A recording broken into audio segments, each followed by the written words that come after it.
Welcome to No Broken Legs.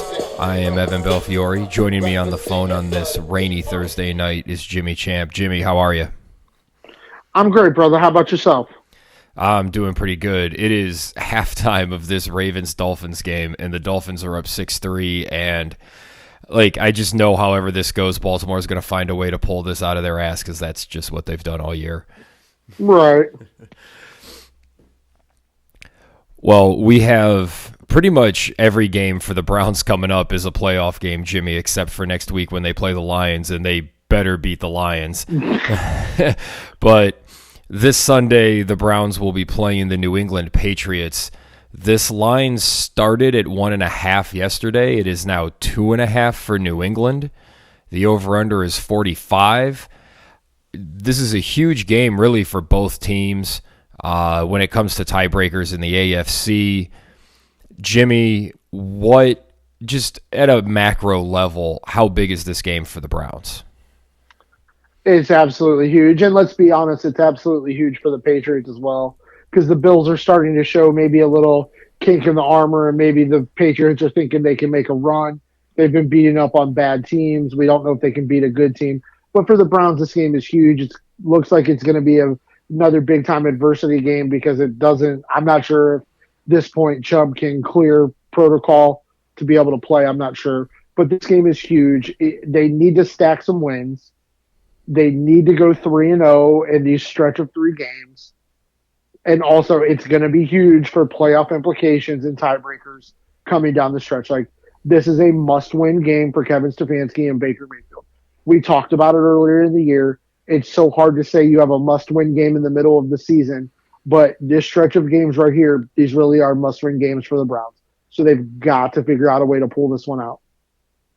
Yeah, and looking at the AFC West, those teams are going to beat each other up, and I think only 2 of those teams are going to wind up making the playoffs. The thing that separates New England is they've already played the Jets twice, but they still have another game with the Dolphins. And I don't know what the Bills are going to do. I mean, they just lost to Jacksonville. So, exactly. I mean, they may just they may just put it together and win that division, even though I don't think they're that good. I agree. All right, well, let's get into the injury report. Something that made me really sad when I looked at it today is Myles Garrett did not practice yesterday or today. He has a foot injury. Takk McKinley has not practiced this week with his groin injury, and DPJ's been out for personal reasons. I would assume he will play on Sunday. J.C. Treader also did not practice. He was limited yesterday, didn't practice today. That would tell me that they're probably trying to rest him up so he can play Sunday. Yeah. I don't think we can undersell how big a deal it is if Myles Garrett doesn't play. Yeah, I agree. I mean, Myles Garrett, you saw what the defense looked like. Mostly healthy. And I believe JOK, is he coming back this week, I believe? Yeah, he's been activated. Yeah. So, we saw what they looked like last week, mostly healthy without JOK. And if you can get them mostly healthy with JOK out there, the defense could look great. But without Myles Garrett, especially without Garrett and McKinley, oh my goodness, the defensive line becomes a liability instead of a strength. So let's start on that side of the ball then, Jimmy.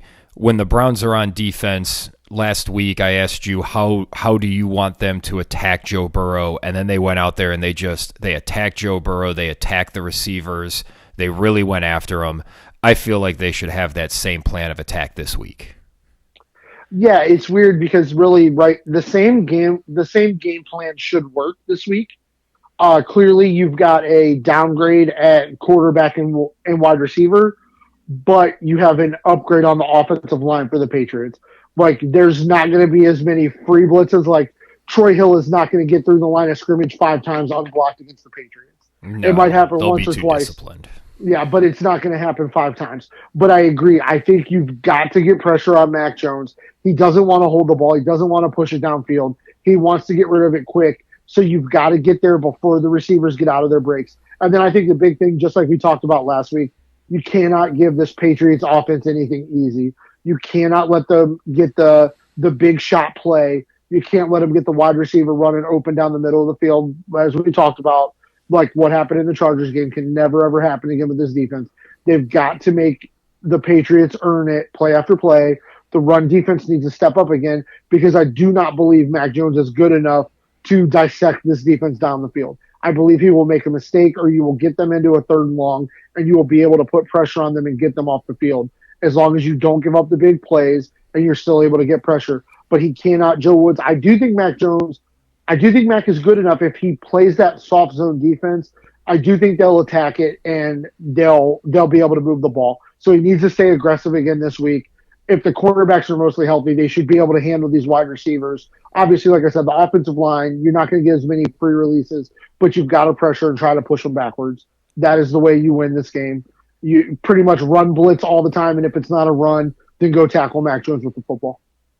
Yeah, that plays into what I was going to follow up with is this is a game where the defensive line really has to hold up. They just can't get plowed through like they did with Pittsburgh, where Pittsburgh just pushed them around. Like, they just can't let that happen. Otherwise, New England's just going to put together those methodical drives. That's the type of stuff that Josh McDaniels lives for with a quarterback that they've kind of kept the kid gloves on. They've let him air it out a little bit here and there, mostly against bad defenses. But Mac Jones has turned the ball over 9 times in 9 games. So he will give the ball up, and that's something that the Browns, if they can attack him and get to him, he has 7 interceptions and 2 fumble lost. Yeah. And really, so it feels like go ahead. It feels like this is a game where you kind of need Garrett or Clowney to really get in there and be attacking the football. Yeah, and if you can keep pressure on those receivers off the line, don't let them get clean releases. New England's going to run a ton of pick plays. The Browns should be ready for them, but it's really going to test the communication on that defense. They've looked good the last couple of weeks. How do they look this week? They'll really be tested. Yeah, absolutely. And talking about Mac Jones, last week or earlier this week when we did our podcast and talked about the announcers, I mentioned how media is all about narrative, and it's not always what is. It's more this weird amalgamation of what is and what the media wants. And if you listen to media, you would think that Mac Jones has been significantly better than Baker Mayfield this season. Is that incorrect, or am I being okay? No, so you would agree with that? No, you're being correct. I agree. I completely agree with you. So they basically have the same stats. And on one hand, Mac Jones is a rookie, and Baker Mayfield is in his 4th year. He is dealing with a significant injury. Now, if you take the 3 games that Baker's played without OBJ, his numbers look a lot better. Right. So I guess we both think that Baker's going to continue to play like he has his 3 best games this season. Is that sort of what you're projecting for the rest of the season? Yeah, absolutely. It's just fascinating. They have the same stats. Like completion percentage, Mac Jones is at 68% with 2,100 yards. Baker is at 62. Well, sorry, wrong line. He's at 66% with about 1,900 yards. So he's a few less yards. He has played 1 less game. Baker has played 1 less game. Baker has 8 touchdowns, 3 interceptions.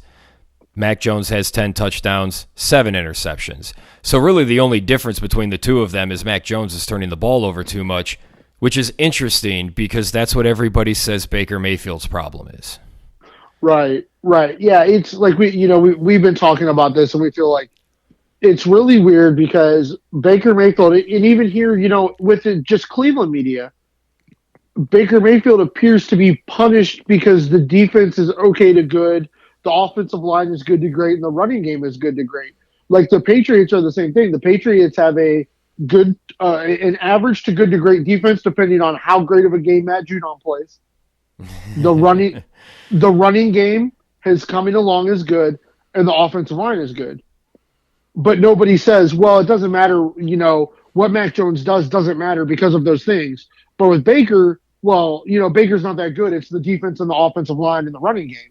And it's very weird to me why that narrative is driven because, we talked about it. Early in the year, Mac Jones is, his yards per attempt was some of the lowest in the history of the NFL for a starting quarterback.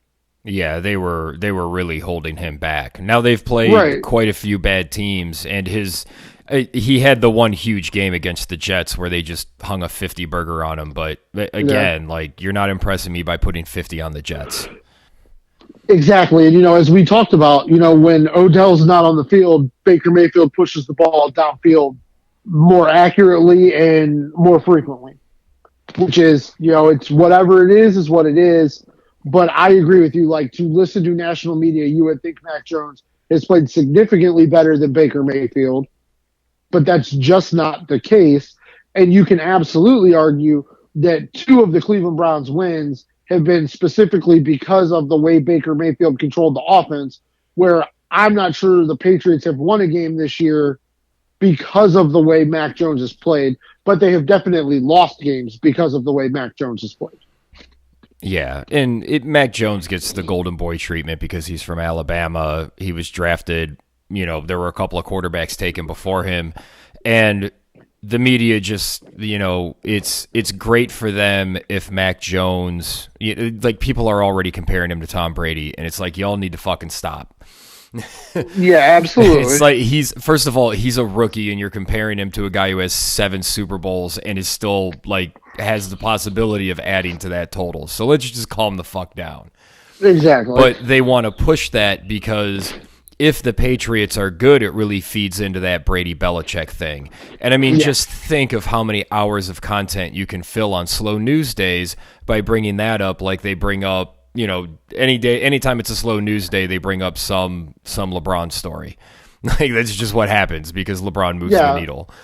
Yeah, it is my father-in-law Kevin Gary likes to point out, whenever, whether it's good or bad, whenever it's time to talk about the Browns in the national media, what is the image you normally see? The river on fire. How long ago was that? Like, come on. Yeah, we're actually going on 50 years now, so. Yeah, like, there's no point to it. But I agree with you. National media does not want the Cleveland Browns to be good and successful because they don't know how to spin a good narrative for the Cleveland Browns because they've all shit on the Cleveland Browns for 20 years. Yeah, and they also just don't want to come here. Right. They don't want to come here for playoff games in January because it's going to be cold. Even though it's going to be cold in New York, they're going to bitch about how cold it is here. And it's not a big city. Those guys want to go to, to them, it's East Coast, West Coast, Chicago, and maybe some Texas cities and Phoenix. Right. And all other cities can just go fuck themselves. And that really is how a lot of people in the media are, unfortunately. And you heard some of those stories when the Cavs were in the finals every year. Like, a lot of media didn't like coming here because it's just Cleveland's a smaller city. And for some reason, we're not worthy, apparently. Yep. But so let's flip it to when the Browns are on offense, Jimmy. The attack was really balanced last week. Everybody was getting involved. That's really what they're going to have to do. How specifically do you think Belichick is going to try to confuse Baker Mayfield? I think the way he will try to confuse Baker Mayfield will be to try to force the pocket to move opposite of the way Baker Mayfield wants the pocket to move per play. Like, I think you might see them overload the defensive line opposite of where the offensive line is loaded and try to force Baker into audibles and into moving the coverage around and really try to take them out of their scripted plays and just say, hey, like, I know you want to run the ball to the left right now, but if you try to run the ball to the left, we're going to break it down from the right. You can't do that. You've got to get into some other look. I believe that's how Belichick will do it. I don't really think he's going to bring a lot of pressure against Baker because Baker threw the ball really well against pressure last week. So I don't really see it happening, but it's like we talked about with the Steelers game. Like, even though it was only a couple plays, there were a couple plays where they let TJ Watt wreck the game. You cannot let Matthew Judon wreck the game because he has done it multiple times this year. You've got to keep two bodies on Matthew Judon and keep him away from wrecking the game. And it's going to be that same thing as you talked about on Victory Monday. Let Baker operate in that 10 to 20 range behind the linebackers in front of the secondary where he's really good. I don't know if you're going to be able to attack the Patriots defense deep because their cornerbacks are usually very They're not going to let you get a lot of separation. They're not going to get you a lot of space. But I think it's going to be some more. We need the screen game. We need the crosses. It's going to be like the shallow cross and the medium cross. And Baker's got to pick out the right guy. But the spy is, the Mike linebacker isn't who you think the Mike linebacker is. The spy isn't the guy who you think it is. But the easiest way for Baker to get out of those looks is for the Browns to be able to run the ball and operate in play action heavy, max protect, only a couple routes. So they can't be confusing, right? You can't. If I only got two guys running out the route, I can't be confused with who's covering them, and that's the thing. Yeah, because that's where the Patriots have feasted defensively this year is just running guys across the middle of a route that you don't think are there. But if there's not three routes running across the middle, you don't have to worry about it. But I think that's what it'll be. I think Belichick will try to overload the defensive line opposite of where the offensive line is loaded. And Bill Belichick, like us, also knows the strength of the Browns running game is the zone read runs through the interior of the offensive line. So I imagine you'll see tight linebackers in the gaps. I don't think you'll see a lot of wide boxes from the linebackers. They will try to keep everything in the middle bottled up and force the Browns outside the pocket, whether it's running or passing. Yeah, and one of the things that Bill Belichick typically does is he likes to take away your best thing. So if he's going up against a team with a really good wide receiver, he'll just double cover them the whole game and say you're not going to that person. Yeah. So whether or not Nick Chubb plays really means a lot in this game, because if Chubb's in there, I can just see them run blitzing all day and saying we're just not going to let you run the ball. Or at least we're going to try to not let you run the ball. The way the Browns line has been blocking lately, it might not matter. But I agree. If D'Ernest is in there, they're really going to, it's really going to be about controlling Baker, and that's going to be their focus, and trying to disguise coverages and try to get him to make rushed decisions. They're going to need DPJ on the field, which we assume he's going to be out there. Just the threat of him going over the top is going to be able to give them just that little bit of room to make some things happen. Yeah, and I think, like we've talked about, Kevin Stefanski's play calling was definitely the best it had been in a month last week. And I think this is one of those games where you do have to try to catch the Patriots keying off on something, right? Like, the Patriots have watched film on every formation that Jarvis Landry has thrown a pass out of. So run some kind of double reverse out of it. Don't let Landry throw out of it. Run a double reverse out of it. Put Felton and Johnson in the backfield at the same time. Give them looks they haven't seen on film. Yeah. And as we talk about, the Browns have three talented pass catching tight ends. Use them, right? Keep that bunch tight end look. Run out of it sometimes, throw out of it sometimes. Send all three of them to the same side of the field. Run the old school flood concept and let Baker pick out the one that's open and let him throw some more balls right into David and Njoku's shoulder pads. Like, I think that's the best idea is, give them looks that they don't know what to look for, but then also give them some of the looks that you always run and do something different out of it. Like, I actually think this would be a game where, I know you hate to do it because his shoulder is banged up, but if you would run like a read option and have Baker keep it, it would probably be a splash play because they're not going to expect that at all. So I think you're going to do that. I think you're probably going to need a little bit of trickeration. You're going to have to try to create a couple splash plays, but it's got to be in an attacking way that you haven't done it before. Because like you said, we know the defense is going to be ready for everything. All right, let's make our picks, Jimmy. All right, are you scared off by the 1 point move from yesterday to today? No, even with Nick Chubb out, I still think the Cleveland Browns are a better team than New England Patriots. New England has been feasting on beating bad teams. I don't believe the Cleveland Browns are a bad team. I think defensively they will have the same game plan as last week. They will confuse Mac Jones. I actually love the Browns and the under here. I don't think it's going to be a high-scoring game, but I think the Browns are going to win this game outright, so I'm taking the Browns. I agree. I think the Browns win this game outright. Just for where is it? Here it is. Okay, just for reference, this is the Patriots lost to the Dolphins, the Saints, the Buccaneers, and the Cowboys. they have beaten the Jets twice, the Houston Texans, the Carolina Panthers, and they beat the Chargers, which looks like a good win, but that's another team that just seems like they beat the Browns and they've been awful since.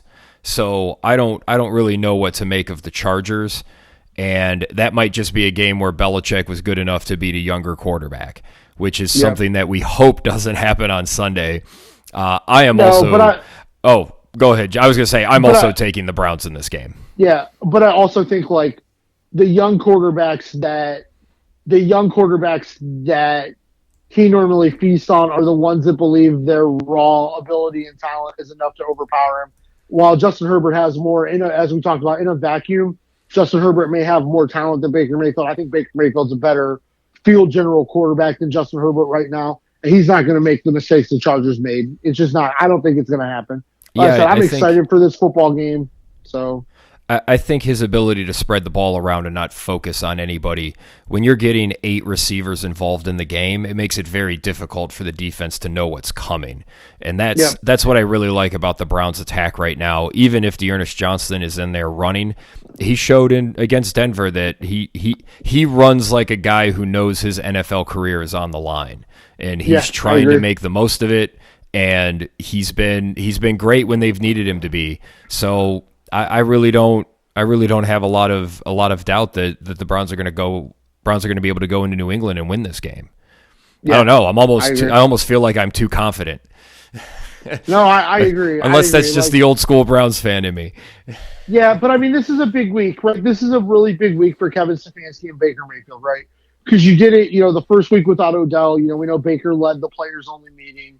Myles Garrett is usually the one who runs it, but he gave his spot up to Baker so Baker could run it. The team responded. They played really well. But now you need to stack a win. Now you're going against a coach who, we all know the history. We all know the stories.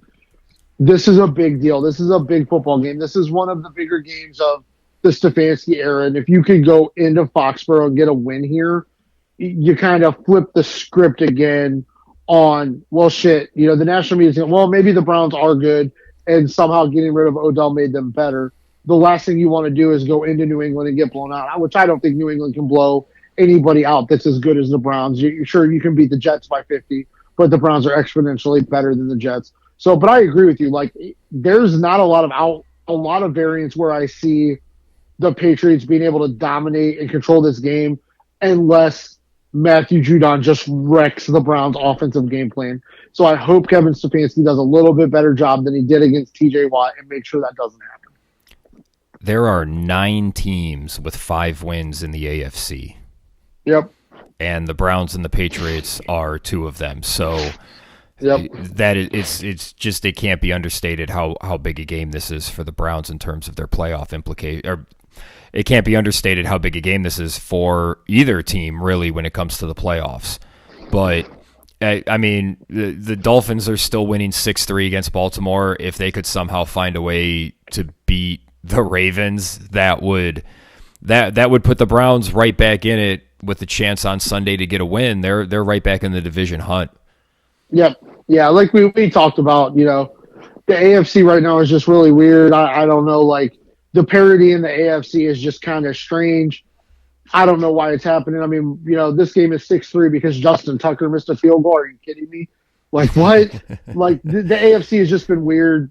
Like when we get into picking the rest of the games, I mean, I cannot really understand how the Bills line could be what it is after only scoring 6 points against Jacksonville. Like, it's so weird to me what's going on in the AFC. But I agree with you. Like, the Browns can keep winning games. They're going to have a chance at the playoffs and possibly still the division. But this is a huge game. They have to win this game. Yeah, you win this game. Hopefully you can get a little healthier, play the Lions next week, get another win, and all of a sudden you've won 3 in a row. Yep. All right, well, let's get on to the rest of the games. We mentioned Baltimore and Miami are currently playing. This was a 7.5-point game. The over-under was 46.5. I took Baltimore and made it a lot because I don't believe in Miami, but what the fuck do I apparently know? I actually... season makes no sense to me. Yeah, If Tua was playing, I would have taken Miami, but Jacoby Brissett has looked so bad that I took Baltimore and the over because I thought Baltimore would blow them out, and it's 6-3. So there you go. Yeah, I don't know. Oh, and we have 4 teams on buys. The Bengals, Giants, Texans, and Bears are all off this week. All right. Our next game is Pittsburgh is home. They are hosting the Lions, who the Browns will play next week. The Steelers are 8.5-point favorites. The over-under sits at 42.5. I guess I'll take Detroit in the points because Pittsburgh has just played nothing but close games. Yeah, no, it's the right bet. I'm actually gonna be betting the money line here too as well. This feels like the classic Tomlin trap game loss that they run into every year. They're always good for at least one of those, aren't they? We made money. Last week was a very hard week for everybody who picks games, but we made money on the Bears because we said the Steelers aren't good enough to expect them to beat anybody by 6. I don't feel like anything has changed. If the officials did not make the most egregious call I'd seen, including where somebody in New York called a roughing the passer call, it was actually worse than that.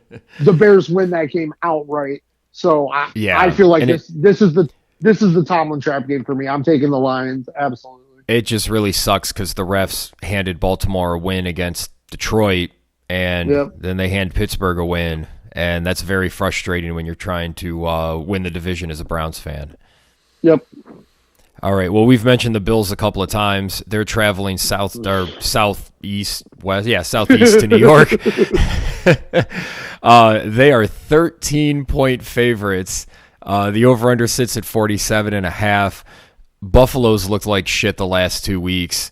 Mike White is going to be leading the offense here. That was announced earlier today or yesterday. I can't remember which. But does Buffalo get right here?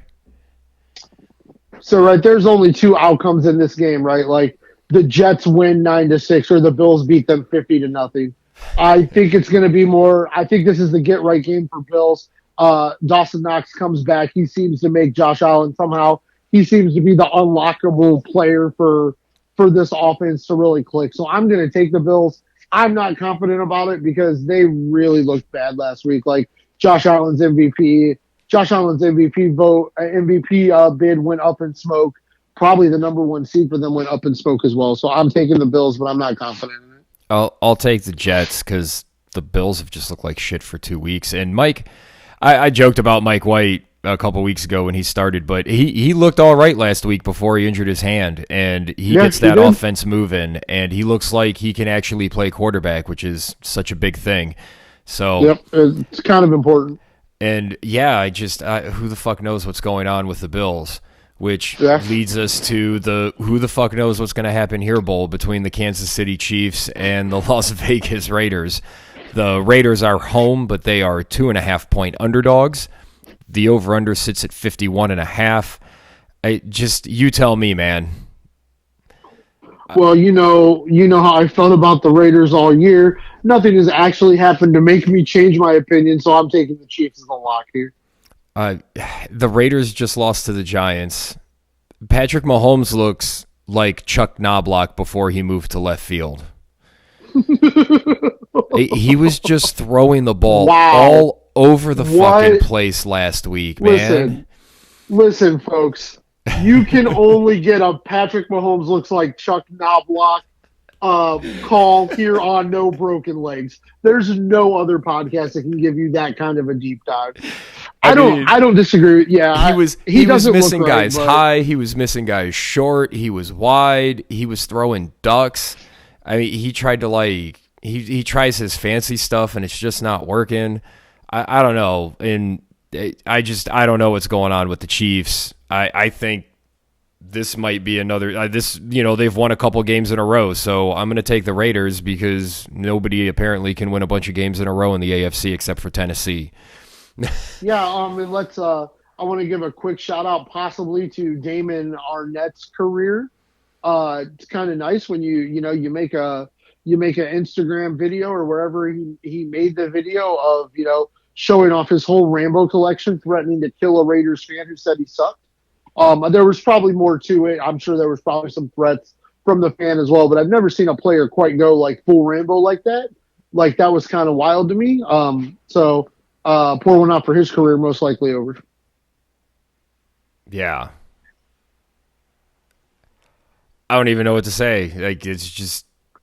That video was wild, man. Like that was crazy. I just. It's just in general, like, what are you doing? like, how is. I don't know. Let's just move on. Yes. Tennessee is home. They're playing New Orleans. The Tennessee Titans just seem to keep winning games. I don't know who's going to be quarterback for New Orleans. Is Tennessee just the team of destiny this year? No, absolutely not. The little run they're on is going to stop this week. I'm actually taking the Saints as a lock here. Ooh. I think defensively and offensively, Sean Payton is going to have his team more ready to play. I think Mike Vrabel very much took for granted the couple gifts that were given to him last week by the Rams. He looked like he felt his team was doing something special when Matt Stafford was just making some Detroit-style plays. Those were so bad. Yeah, so I don't think – I think this will be a game where the Titans are going to have to actually try to run the ball without Derrick Henry. I don't think they're going to be able to do that. We saw the Saints shut down the Buccaneers. I think they'll have the same defensive game plan here. So give me the Saints all day in this one. I'm taking the Titans because I'm hoping to jinx them because my picks have been so bad lately. I didn't read it before, but the Titans are home and they are 2.5 point favorites. The over-under is 44.5. If you're putting money on this game, I just wish you the best of luck. Yeah, good luck. Good luck. Yeah, I agree. This is definitely a stay away, but I feel like the Saints got this one. Man, that'd be nice if they get a win. Give Tennessee that third loss. Yep. The Indianapolis Colts are home. They're the only team in the AFC with 4 wins, so they're chasing that huge peloton of 5-win teams. They're playing the suddenly resurgent Jacksonville Jaguars, Jimmy. They are the Colts are 10.5 point favorites. The over/under is 47.5. I'm not betting on the Colts to beat anybody by 10.5. I'll take the Jags. Yeah, I'm with you as well. I can't. You can't do it. I think Jonathan Taylor will probably have a good game. The Colts will probably win.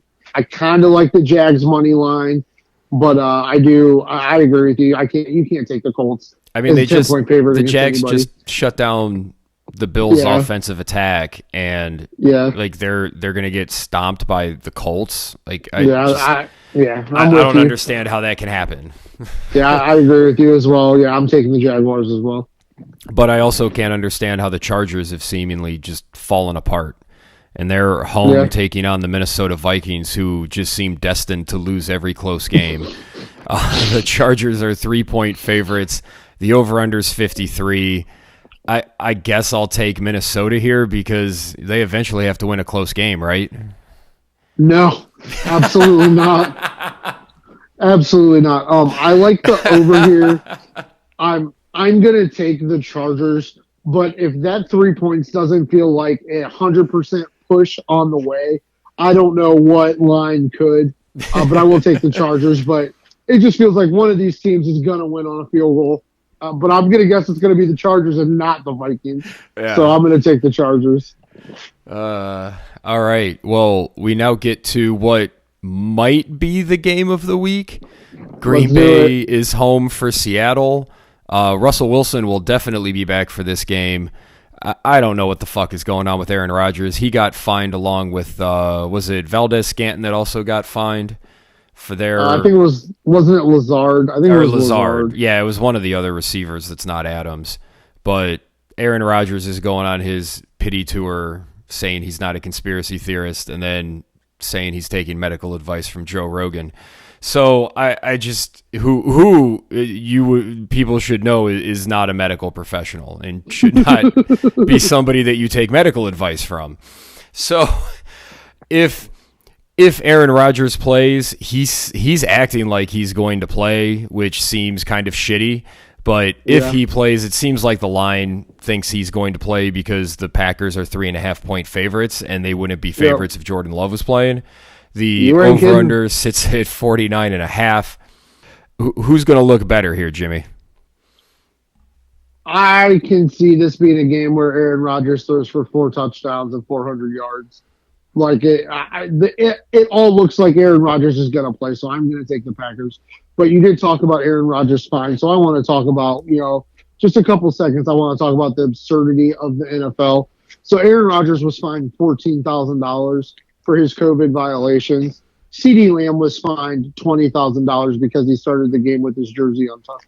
Yeah, I saw that. Just Like, ridiculous. come on, NFL. Just ridiculous. NFL, you need to do better. Goodell, it's time for you to tune into No Broken Legs and learn how to do better. Do better. Yeah, and it amazes me how, and really these two quarterbacks are, and OBJ you can throw in there, in the NBA, the players that act like this get roasted by everybody in the media. Like Ben Simmons, Kyrie Irving, even James Harden when he was acting a fool last year before he got traded. Like they just get roasted by even the beat reporters that normally don't give you opinions are like, yeah, this is shitty. They shouldn't be doing this.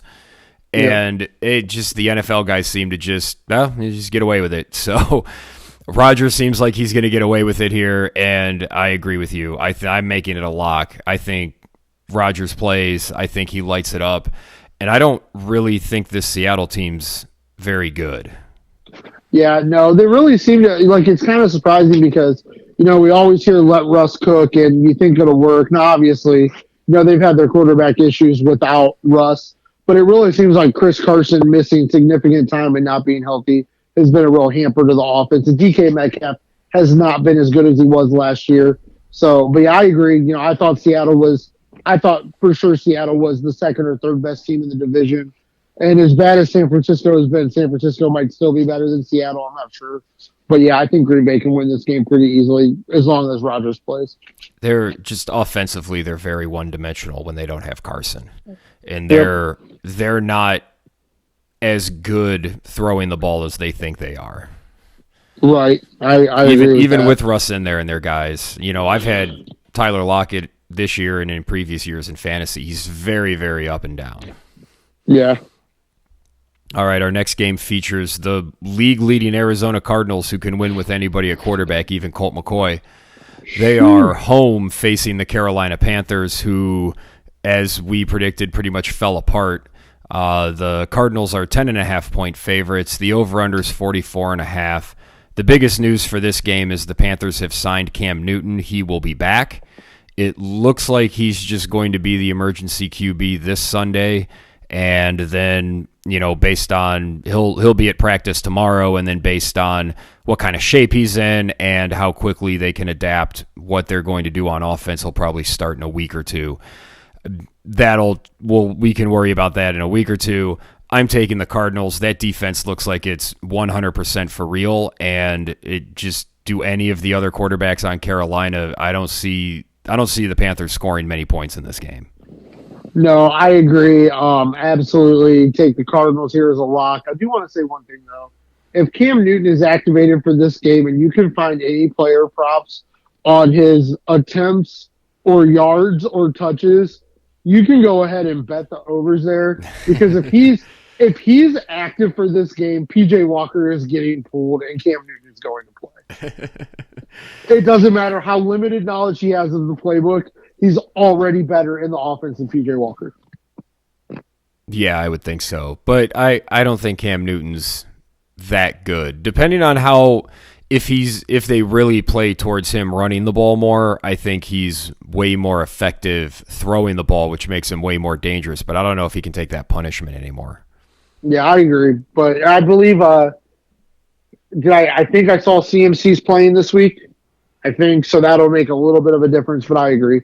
The Cardinals, and kudos to the Cardinals. They should be able to win this game pretty easily. Hope they don't want to let down. You don't want to have a trap loss here. But as long as they win this game, man, the Cardinals are having a absolutely great season. Yeah. Crap, I forgot his name. We rag on him all the time as their coach, but he's really proved me wrong. I just didn't think they were going to be. I thought he would be a detriment to them, and they're just winning regardless. That's a really solid team. But to be fair, he has made some pretty horrible coaching decisions, It's just so far Kyler hasn't gotten hurt, so Kyler's just doing Kyler thing. All right, well, we'll give him time. I mean, there's always the playoffs for him to really fuck it all up and us to make some money. Yeah. Oh, yeah, absolutely. All right, let's get to the LA Rams, who are traveling to San Francisco to take on the Niners. The Rams are 4-point favorites. The over-under is 49. The news coming into this game is that Odell Beckham Jr. will be a Ram. This is after he was reportedly going to Green Bay, Kansas City, New England, New Orleans. I think he was also involved in a Ben Simmons trade. I think somebody floated that out there as a rumor. But the Rams are putting together what looks like the 2004 Lakers, where they got Malone and Gary Payton, and they were just like, fuck it, who's out there? Yeah, you're somebody that people know. Come to our team. Yeah. I don't. Can you? How is this going? I don't understand how this is going to make OBJ happy, because the Rams. I mean, Cooper Kupp's the guy there, and that offense is humming. Yeah, I don't think it's going to make Odell happy personally. The Rams are certainly more of a contender than the Browns are at this point. But I think he's got to understand, and I'll give the Rams credit. They're going to put him in the Deshaun Jackson role. They're going to say, hey, you say you can still take a top off of the defense? Go ahead. You've got 5 plays a game. If you get deep and get behind the defense, Stafford will throw you the ball. But I agree with you. He's going to be on the sideline pouting when Cooper Kupp's getting 20 targets a game and he's getting 3. The one thing I will say, what I believe about Sean McVay and the Rams front office, that if he brings any kind of negativity towards what they're trying to do, I believe they'll cut him in a heartbeat. Yeah, and he's being signed for the minimum. That's all they can afford to sign him for. So that's nothing at the end of the day if he's causing problems. Regardless of that, I'm taking the Rams and making it a lock. They're coming off a bad loss, and they're going to want to get that ugly taste out of their mouth. Plus, they'll be energized. They're just going all in. We've talked about it all. You were leading the train here on San Francisco, and I tried to tell everybody. I caught up to you. I caught up to you pretty quickly because they're just not good. They're just not a good football team. Listen, when you don't activate probably 2 of your 3 best skill players because you don't think they're working hard enough in practice and blah blah blah, and your offense looks like crap because of it, I have no love for you. It's starting to look like all of the coaches are going to survive this year. At this point, it's hard for me to believe coaches are going to get fired, but I cannot wait to do which coaches are on the super hot seat at the end of the season, because Kyle Shanahan has to be one of them. This team does not look ready. They don't look prepared. It looks like the Trey Lance draft. Who the hell knows if it was right? Garoppolo looks good one play and looks lost the next play. They don't look like they have a good structure. Deebo Samuel is an absolute beast. He's probably a top 5 or 10 wide receiver in the league. But the team just doesn't look good. Like I said, they're battling with Seattle for the worst team in the NFC West. Give me the Rams here as a lock all day. What happened to Brandon Ayuk? Nobody knows. Nobody knows. Brandon Ayuk and Trey Sermon should have been the focus of your offense along with Deebo Samuel all year. It didn't matter if Jimmy Garoppolo can't throw the ball down the field. You can hand it off to Trey Sermon and then throw the ball 5 yards all day long, and they would have made things happen. But for whatever reason, they pissed you off. You didn't want to play them, whatever, and now you're reaping what you sowed there, Kyle. I don't know. I guess they're going to give Shanahan another year. They're probably going to say, they're going to do the Patrick Mahomes thing with Lance, it looks like, and he's just not going to play at all this year. Or he's played a little bit, but they don't even seem to be using him in that Taysom Hill role that Peyton likes to use him in occasionally, which was something that we thought was going to be something we would see, and it just hasn't happened. Well, he threw a couple ugly passes. He took a couple big hits, and they didn't want to jeopardize what they think might be the future. Newsflash, it's not the future. Jordan Love sat for a year, and he looked as bad as just about any rookie I've ever seen. So I don't. Yeah. That is this whole idea that these guys have to sit a year. Baker should have been starting right from the get-go, and he came in after a couple of games, and we've seen it with some of these other guys.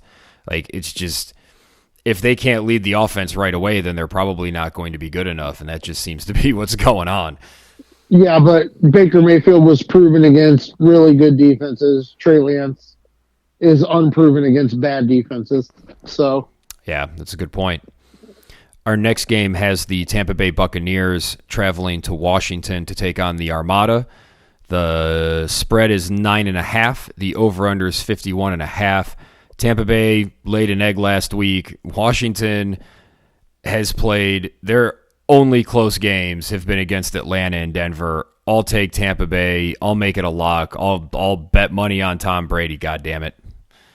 Yeah, and this is probably a game. If there's another line out there that you'd like to grab a couple more points on one way or the other, you could probably tease this one up because, like, if you could get this to around 13.5, 14, you'd probably be okay. Because Tampa Bay is probably going to win this game by 3 scores. Like, I think Tampa Bay is going to dominate this football game. All right, our next game features the Dallas Cowboys, who are home for the, if the playoffs started today, they would be in Atlanta Falcons. The Cowboys are 9-point favorites. The over-under sits at 54.5. I'm taking the Cowboys because I like, it's good for me if Atlanta keeps winning, but I think that team stinks. Yeah, I'm pretty pissed off that your Falcons have done better than my Panthers. I'm pretty angry. I still feel like we're both going to just at the end of the year we'll both take the L on that. Yeah, that really seems to be the division we just couldn't seem to get right. Have we seen any reports if Dak's playing or not? I haven't seen anything. I haven't been looking for it either, but everything I've seen has him expected to play because I have him on my fantasy team. Yeah, as long as Dak's playing, the Cowboys will win this football game pretty easily. But kudos to Atlanta for fighting because they looked like absolute crap early in the season. Had me with my chest all out talking about how much I knew about what the Falcons were going to do, and now they've actually been playing hard these last couple of weeks. So I do think they'll give Dallas a fight, but I'm taking the Cowboys. The Cowboys are just a better team. Our final game of the week is the Denver Broncos. They are going to be home to take on the Philadelphia Eagles. The Broncos are 3-point favorites. The over-under sits at 45. This is, to me, the who gives a fuck bowl. Denver's somehow 5-4, and I'm going to take the Eagles, and I don't know why I'm taking the Eagles. Because Denver looked great last week, so I guess they'll be terrible this week. Yeah, I think of all the 5-4 teams, I think Denver is the biggest surprise of that. But, I mean, Teddy looked really good early in the season, and they've just had so much going on. But I do love their skill players. They've got a good receiving core, good running back tandem. I'm also taking Philadelphia, and I also don't know why. But this is the game, I talk about it every week. This will be the game that I will watch no snaps of. I have no interest in watching this football game. I think it's going to be ugly, but I guess I think the Eagles are going to win, but I think I might think more of the Broncos are going to lose. They might have a little letdown after that win last week, so I'm taking the Eagles here as well, but I'm not happy about it. Please don't anybody bet money on this football game. Like, don't do that. These are the games where, unless you have some insider knowledge that you would care to share with us, just stay away. Stay away. I still can't believe Denver just took Dallas to the woodshed last week. That line kept coming across the bottom crawl. Watching the Browns games is like, holy shit! Yeah. like what the fuck is going on there? Just crazy. And that's, I guess, sort of how we can wrap up. Like, it's just been a crazy couple of weeks in the NFL where it just seems like everything parody's the word of the league right now. Everything's just kind of pulling towards the center. Yeah, and I mean, and let's face it, right? Like, predicting the future is hard. Yes. Trying to decide, which grown men are going to show up to be best at their job every day is hard. Like, but last week was absolutely wild in the NFL. I think you'll probably get a little bit more course correction this week where more of the favorites will win, but there are a lot of teams with a lot of big games. Like the Rams cannot afford to lose to San Francisco. Pittsburgh cannot afford to lose to Detroit. Baltimore can't really afford to lose to the Dolphins. Buffalo, probably just for themselves, they need to bounce back and have a big game. Like, it's going to be wild. And I mean, the Browns Patriots, once again, the Browns are in just an absolute huge spot, a huge game. I mean, both of these teams have playoff aspirations, and they both need this win to keep pace with any of the other 5 win teams that are going to get a win. You've got to win this game. The Browns need to defensively, they need to be aggressive. Offensively, they need to try to show something different or do what they do best, just out of some different looks. So hopefully the Patriots won't have as much tape to feed off of. And Baker needs to play well again. The offense, Kevin Stefanski and Baker Mayfield need to do their job again, play well. But we do need Myles Garrett and Takk McKinley to play. That's a big deal. Yeah, they got to have their guys on the defensive line because when New England can really get their offense going is when they're able to run the ball. So if you can keep them from having that type of balance, if you can make them one dimensional and put it on Mac Jones, that's how you beat them. Yeah. So the Dolphins are up 6-3 at the start of the fourth quarter, and they're in the red zone with the ball. I know. It's just, and all I can think of is how is Baltimore going to pull this out of their ass? Yeah, you ain't wrong. Justin Tucker gets a 4-point field goal from 70 yards. Yeah, something crazy like that. I don't know. The game that I'll be watching closely, besides obviously the Browns game, but the game I'll be watching the most closely after the Browns game is that Vegas Chiefs game. Yeah, that's big. That's a big game because if Vegas can get a win there, that really hurts Kansas City's. That kind of puts them really far behind in the division. And again, 5-5. Like, we keep waiting for Kansas City to break out of it, and it just doesn't. It doesn't look like they're going to. And and I mean, go ahead. Yeah, the Chargers game is huge as well. Yeah, Minnesota's not a bad team, but they're not a good team. And if they could sneak a win there, that'd really help the Browns. And I just want to echo what you said. I just want to see the defense continuing to attack, especially if JOK is going to be out there.